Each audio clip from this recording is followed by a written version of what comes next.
And so basically, if we look at ourselves as being, I always get this upside down. Low entropy is something like a rock, isn't it? Something which has a reasonable kind of a solid and continuous form.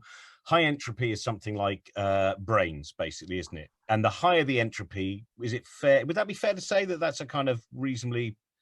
Well, the use of high and low entropy are always relative terms. So you always have to say something is high entropy compared to something else, low entropy compared. But you're right. I mean, if you think about low entropy as an ordered structure and high entropy as a disordered structure. So, a rock would be relatively ordered compared to take those same particles that make up the rock and just spread them out throughout space. That would be a very disordered configuration of those ingredients. The rock is a more orderly arrangement of those ingredients.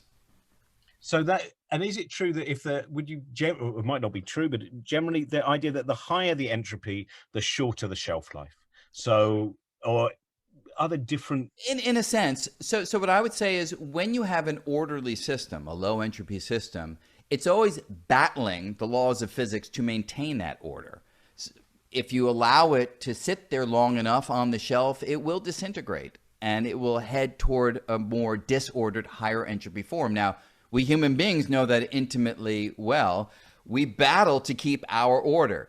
Over time, we lose that battle. And we can see that. I mean, just look at my face compared to it was 30 years ago, right? It begins to lose its order. And then ultimately, we completely lose our order when life stops surging through our veins and our particles then rejoin the dust of the universe. So that ability to withstand the second law of thermodynamics, the ability to momentarily avoid the increase in disorder, that's what we living systems do. Ultimately, we lose that battle.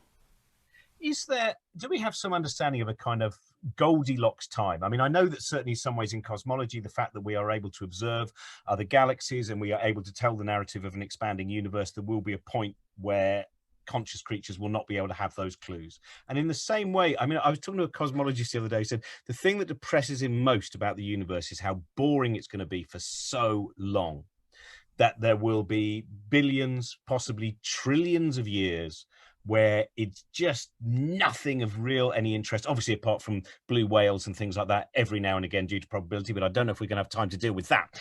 But that, are we in it? Is it a very short, in terms of the history of the universe, does it look like it will be quite a short period of time that entropy becomes all of these things which can fascinate and have such a variety of possible structures? Yeah, well, I would say that in some senses the main point, absolutely correct. When you look at the far future, and the scales, indeed, billions and trillions sound like a lot of years, but the time scales that we're actually referring to dwarf billions and trillions. I don't know what the English word would be for the time scales we're talking about, but something in the order of 10 to the 50, 10 to the 70, 10 to 100 years from now. By 10 to the 100 years from now, even black holes will have disintegrated. And what will be left are particles floating through the darkness. And that will persist for a very, very long time. Roughly speaking, it will persist for something akin to eternity. And so, yeah, not much will happen. And so we are in the Goldilocks zone in the temporal sense, right? We are sufficiently at the beginning of the universe for there to be enough order still left in this drive toward disorder for stars and planets and people on this planet, at least, to exist.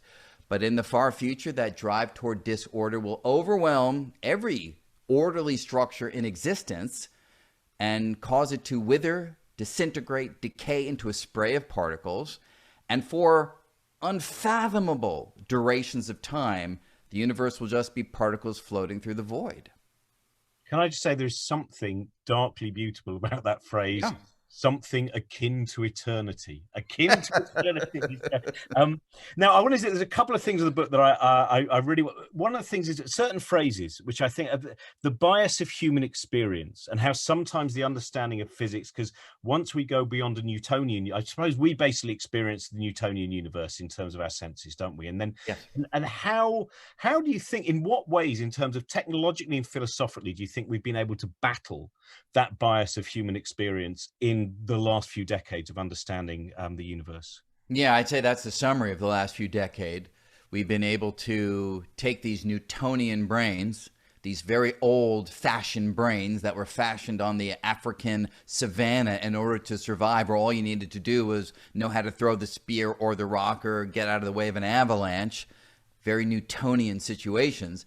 And we've been able to penetrate reality in ways that have no survival value in the usual sense, but are deeply important to understand the nature of reality. So we've gone to the microscopic realm, quantum mechanics. We've gone to the ultra macroscopic realm, general relativity and gravitational waves and black holes. And I'm fond of saying that those of our ancestors who might have thought about electrons or black holes using quantum mechanics or relativity when they were on the African savannah, those were our brethren who got eaten, because they weren't paying attention to the things that really mattered from the sense of survival. And that's why we've had to go beyond experience and intuition, use the guiding light of mathematics and observation in order to understand the universe more fully. And you're right, that's what has sparked technological revolutions. The fact that we have the whole microelectronics industry is only because these Newtonian brains trusted mathematics to go beyond Newton's ideas into the quantum mechanical domain. And the math showed us a deeper reality that gave us greater control. We can control electrons. You can't control electrons using Newton's ideas. You'll be completely wrong. Every prediction will be completely wrong. So useless. Quantum mechanics goes beyond that, gives us that control, allowing us, for instance, to build these integrated circuits, these microcircuits that allow everything that has shaped modern life to take hold. And so that's kind of the rhythm. Our brains form from everyday experience. We then go beyond everyday experience when we have the luxury of survival. We don't have to worry about survival any longer. We have the luxury to go deeper. And that deeper knowledge, we can then parlay into deeper control. And with that control, we can do things that to an earlier age would have been magic. And yet we can now do it as a matter of course.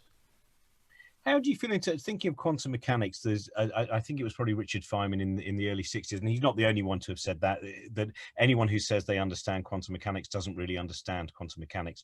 50 years on, how true is that? Well, it's a phrase that's been attributed to many quantum physicists over the years. I always knew it as something that Niels Bohr said, but who knows, maybe it was Feynman too in one way or another.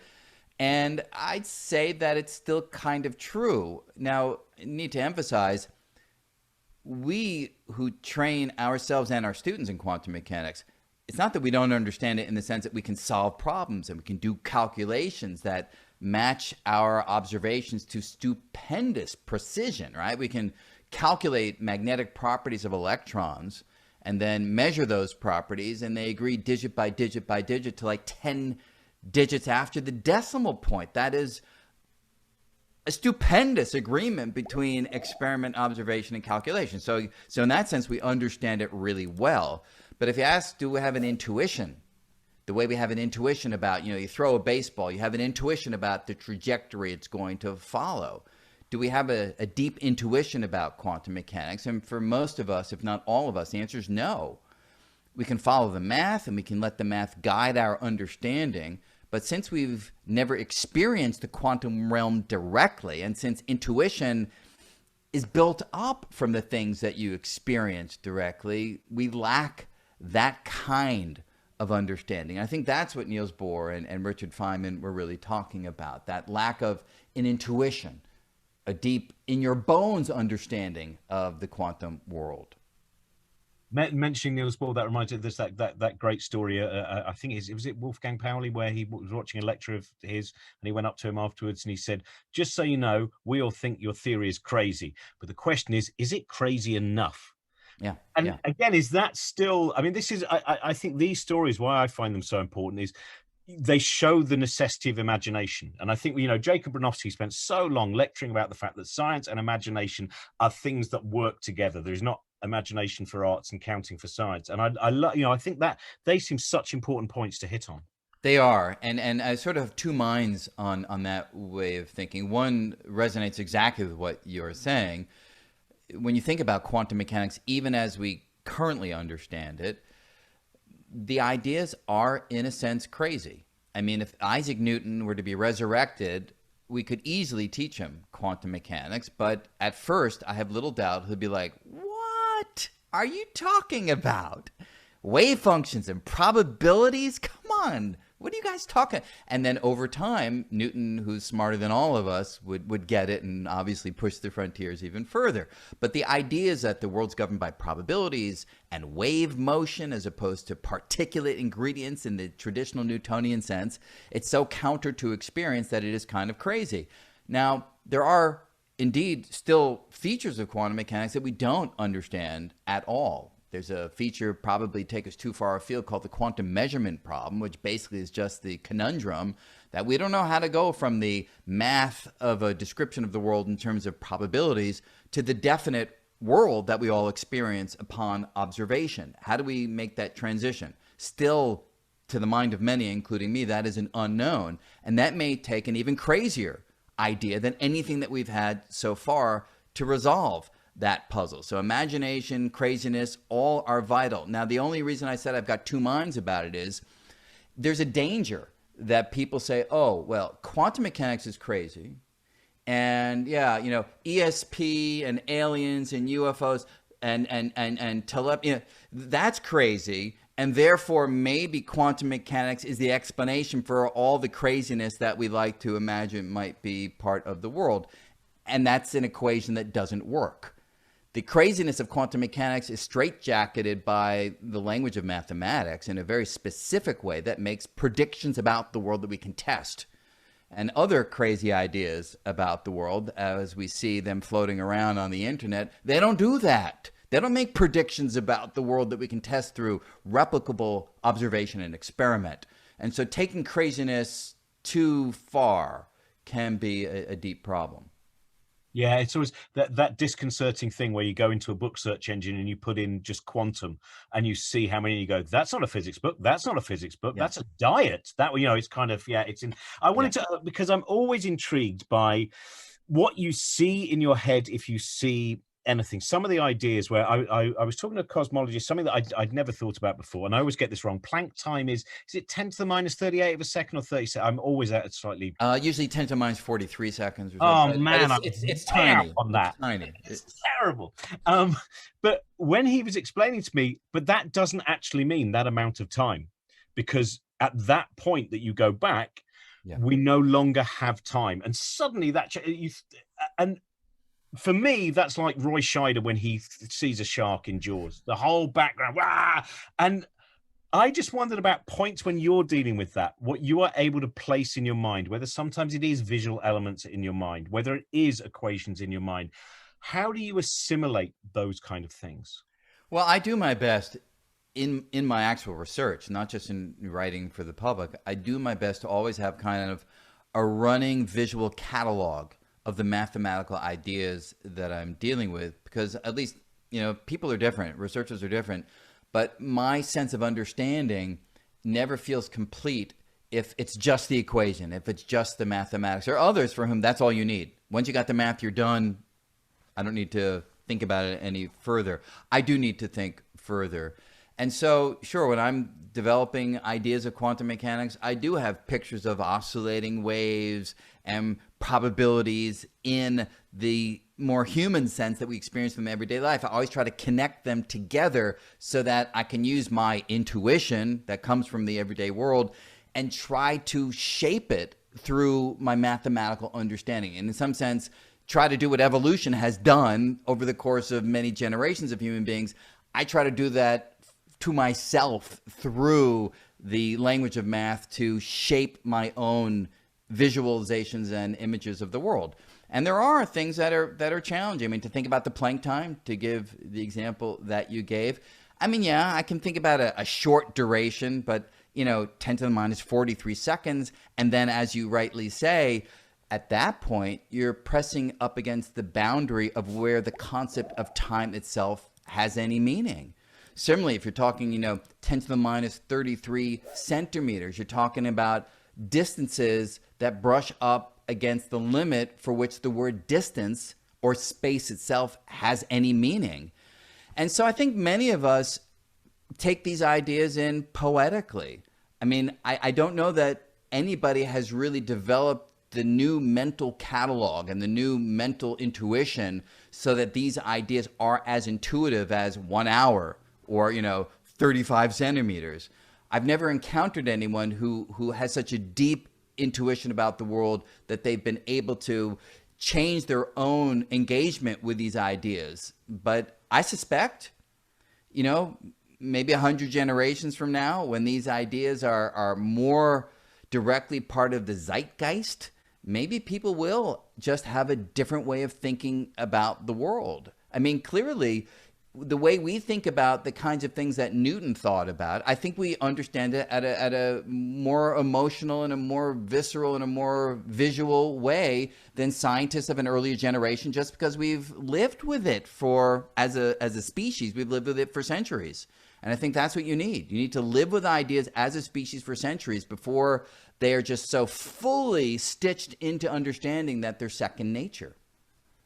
What are the ideas, or are there any ideas where you still find you suddenly just get a knot in your stomach? That I mean, for many people, it's that moment of just briefly thinking about the size of the universe, and suddenly you shrink, and you feel almost physically, tangibly feel the enormity of it. Are there certain ideas of physics where suddenly it will just come to you, think, well, that's Well, this. I'd say, most relevant to this conversation, certainly the one that you just gave is a great one.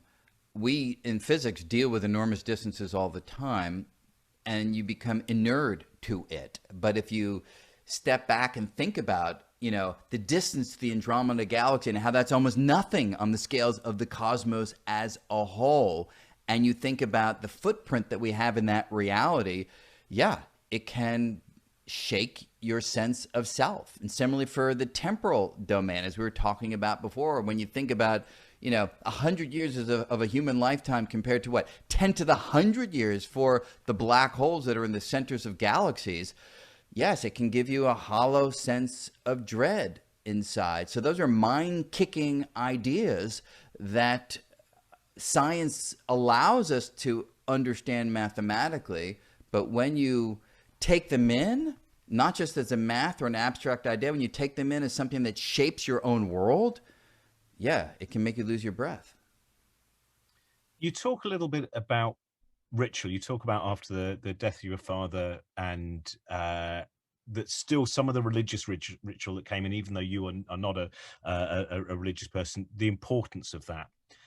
Do you feel that we're beginning to be able to develop other forms of ritual which are rooted to perhaps the evidence-based thinking around the universe, or do you feel that there's still just having that sense of ritual which is detached from measurable reality Yeah, will remain a necessity?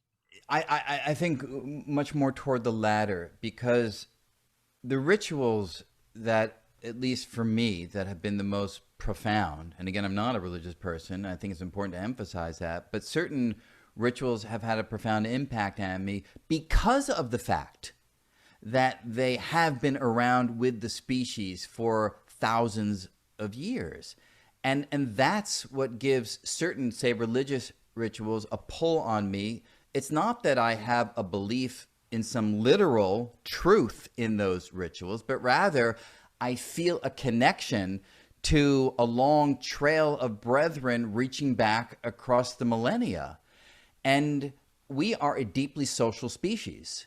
The reason why we have prevailed is because we're able to come together in groups and do things that the individual could never accomplish. And when we feel that social connection, not just in the world that we inhabit, but in the world from which we emerged over the course of thousands of generations, there's something deeply satisfying and gratifying and moving about being part of that chain of humanity. And to me, that's where religious rituals have their power. That's where the power comes from.